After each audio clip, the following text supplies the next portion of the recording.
Magandang araw mga boss. Sa ngayon sa video to, papakita ko yung koneksyon ng wiring ng CDI ng Honda Wave 125. Sa XRM halos pares lang naman dun sila.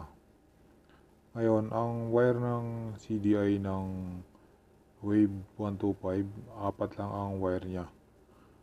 Okay? So, ilalagay ko sa gilid yung gumawa ko ng simpleng diagram para makita nyo rin.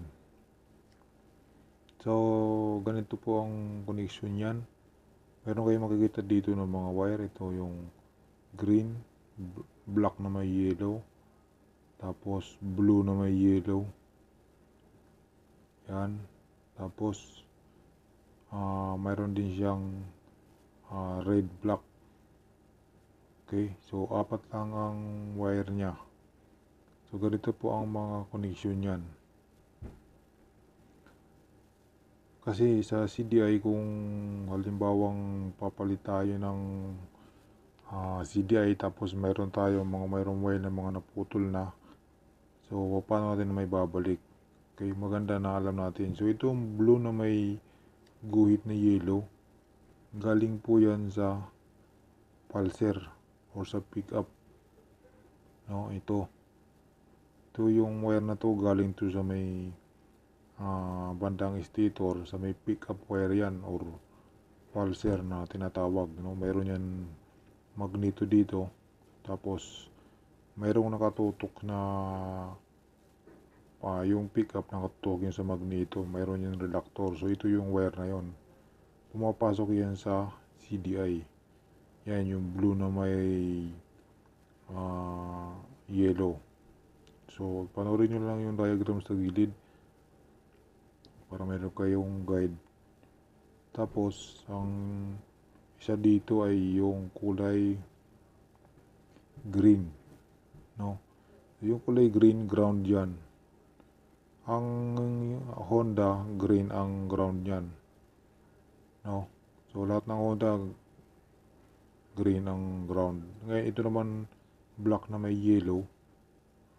Yan, black na may yellow. Papunta naman yan ng ignition coil. Kaya makikita nyo sa ignition coil, ito siya, oh.